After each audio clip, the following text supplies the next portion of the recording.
This is a very important story. The important story. In the midst of COVID-19, it's an historic opportunity to look at the facts of the world as it is, and then to focus on the solutions to some of our greatest problems. In the 75 years since the United Nations was founded, the human race has never had to face a set of challenges like we do right now. But together, we can overcome them.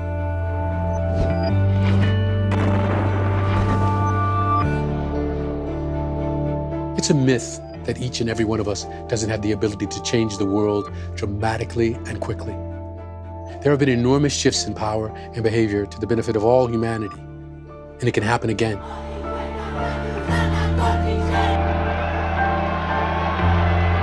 Nelson Mandela said, "It always seems impossible until it's done." These are some of the things that must be done.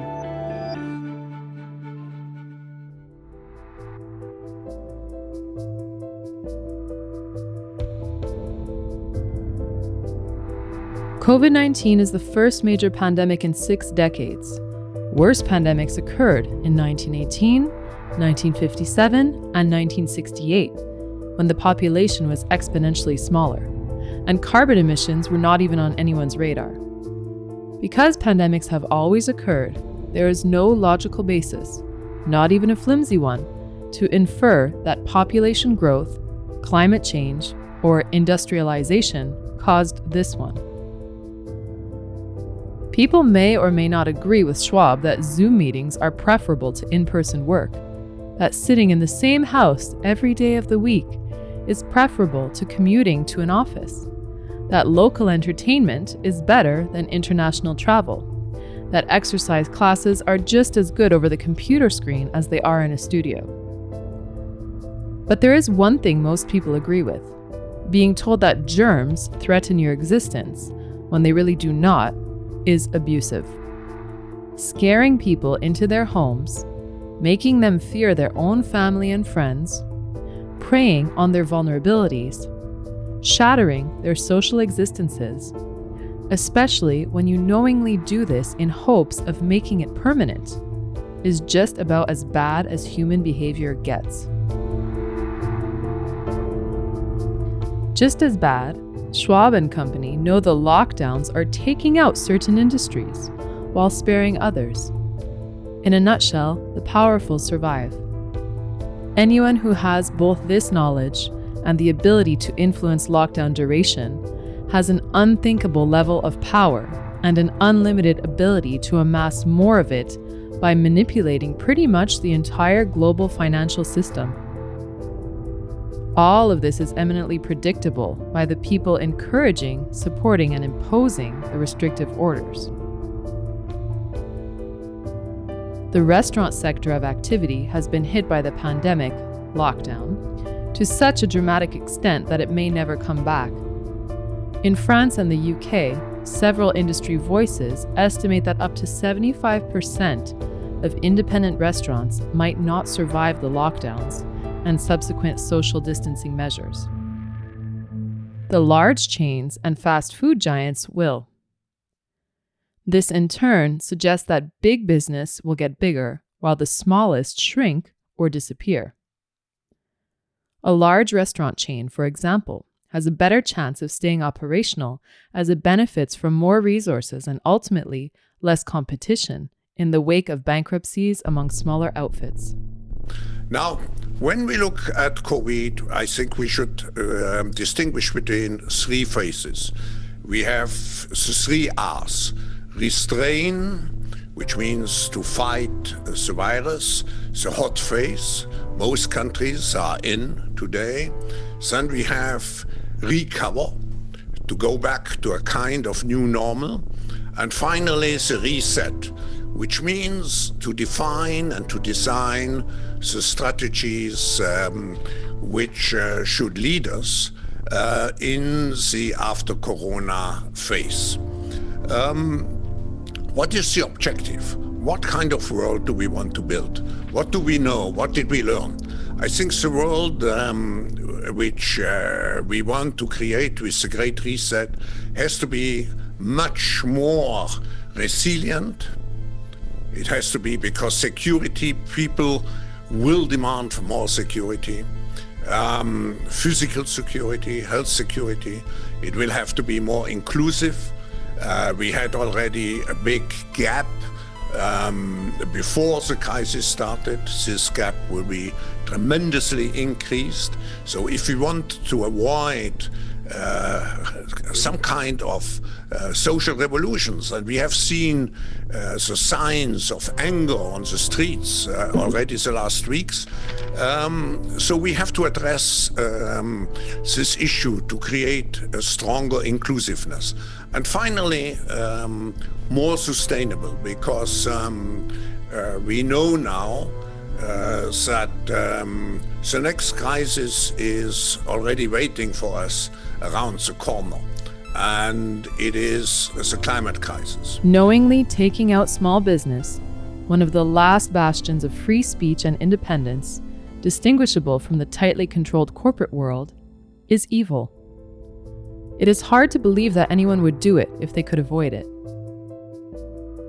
However, it is equally hard to ignore the fact that Florida, Georgia, South Dakota, Texas, and Sweden, among many others, have fully open economies and average mortality to show for it.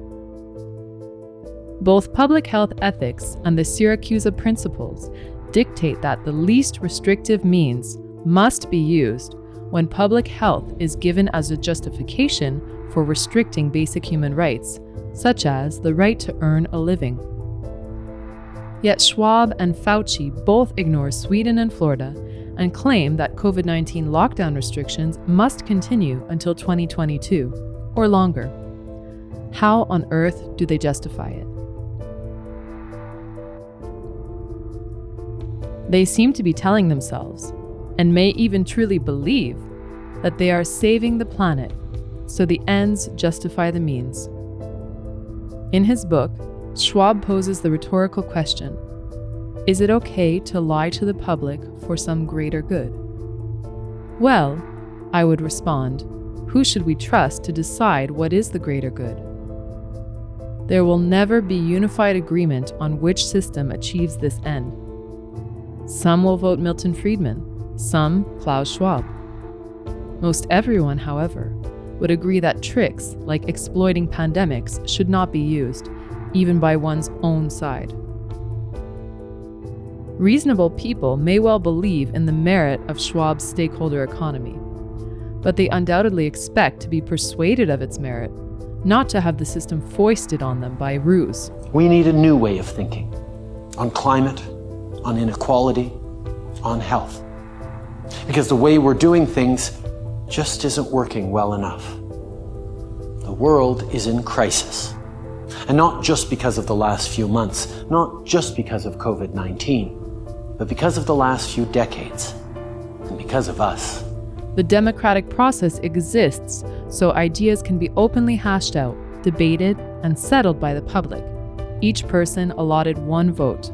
If we can't persuade the public that it's desirable to do these things, we have no right to impose them, even if we had the power to do it. Schwab quite openly admits that he would like to dispense with this process. It is not producing the results he desires. Far from it. Recent populist movements in the US, Make America Great Again, and the UK, Brexit, have specifically rejected his collectivist ideals. Without greater collaboration, we will be unable to address the global challenges that we collectively face. Put in the simplest possible terms, if as human beings we do not collaborate to confront our existential challenges, the environment, and the global governance freefall, among others, we are doomed. In his Great Reset marketing book, Schwab threatens that the rising tide of nationalism will prove incompatible with the United States dollar's status as global reserve currency.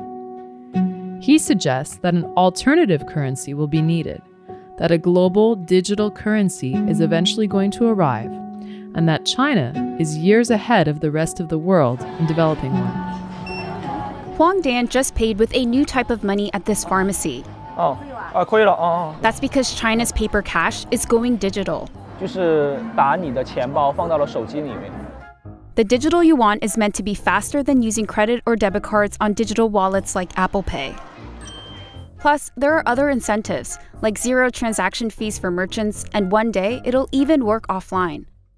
But one major difference is that the digital yuan is 100% trackable by China's central bank. And when it's launched nationwide, it could impact not only citizens, but also foreign companies operating in the country. This makes the WEF annual meeting a cost-effective brainstorming event, which I would like to call Schwab economics. Although he doesn't say so directly, Schwab undoubtedly dislikes what Trump had been doing to defend the dollar. The security premium enjoyed by the US dollar could diminish because the US is disengaging from global geopolitics in favor of more standalone, inward-looking policies. Predictably, Schwab makes the argument that these same nationalist policies proved disastrous during the pandemic. Echoing the WHO's praise of China's collectivist action in Wuhan, the global community is simply not yet ready in mindset or with the materials to implement the measures that have been employed, the only successful measures we know so far to contain COVID-19 as it has here in China. Which Xi Jinping proudly declares eradicated the virus from the entire nation of China. Schwab writes that countries fared better during the pandemic when they share a real sense of solidarity, favoring the common good over individual aspirations and needs. Support for these concepts is not a new feeling for Schwab. This did not spring organically out of the pandemic for him, like an epiphany. Rather, this is his long-held vision of utopia and his life's work. He's been talking about it for decades. We just had Copenhagen, we had many other events in 2009 which clearly showed that the present system of global cooperation is not working sufficiently. One of the features of this fourth industrial revolution is that it doesn't change what we are doing, but it changes us. We need a different economic model. Just look to what happens in Davos, and just look to what happens on television. The agenda of Davos is taken over by practically everybody, whether it is the television, the papers, the public debate. So what Klaus has established is an agenda-setting forum. COVID-19, if anything, has accelerated this ongoing industrial revolution. If COVID had happened even 10 years ago, we could not have imagined moving entire companies, schools and government offices so fast online. Today, that is a reality. The fourth industrial revolution has become a reality. Earlier this year, Schwab told the Financial Times that his aim has been to beat back Friedman. What was, for me, always disturbing was that Milton Friedman gave a moral reasoning to shareholder capitalism. He argued the role of business was to make business earn as much as possible, and then the money would flow back from the company to the government in the form of taxes. I had to fight against the wave. In short, Schwab and company are on a mission. The mission is to change society. They admired China's and New Zealand's governance. They practiced for a pandemic. Science has been thrown to the wind for months. Censorship is rampant. Sweden and Florida are ignored. The rule of law is suspended.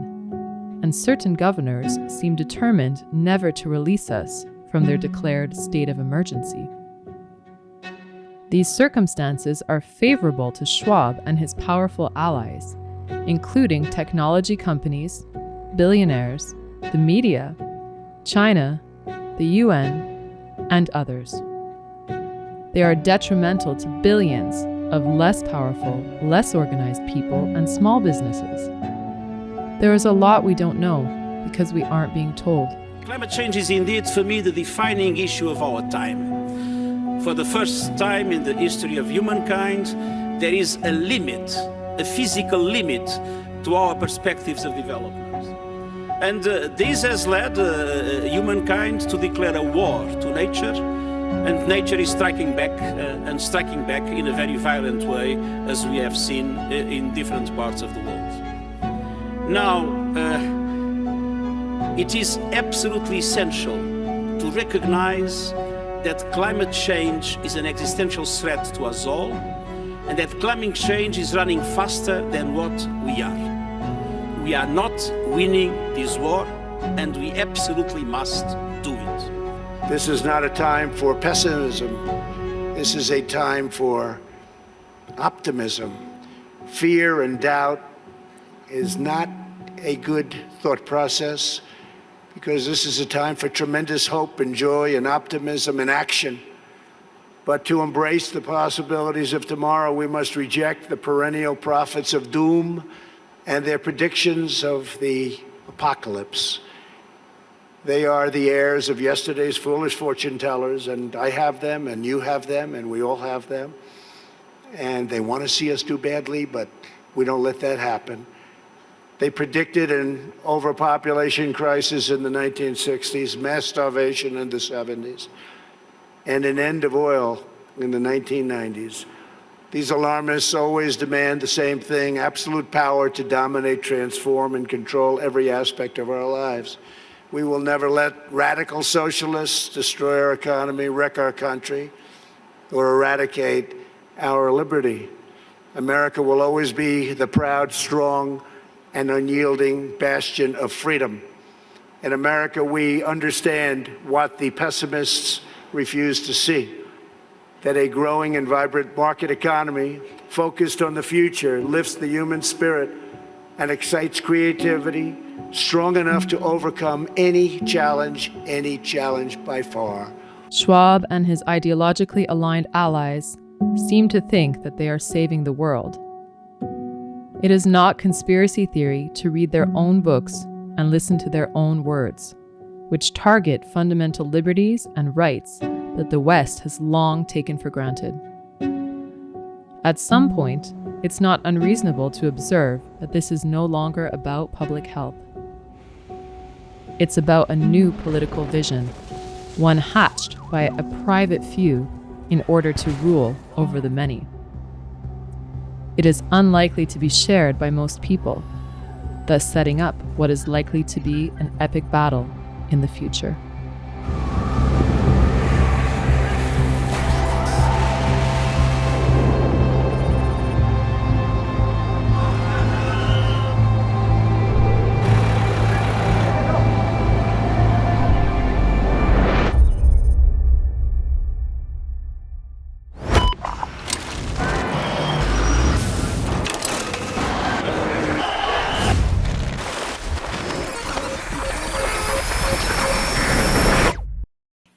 This pandemic has provided an opportunity for a reset. This is our chance to accelerate our pre-pandemic efforts to reimagine economic systems that actually address global challenges like extreme poverty, inequality, and climate change. Building back better means getting support to the most vulnerable while maintaining our momentum on reaching the 2030 Agenda for Sustainable Development and the SDGs.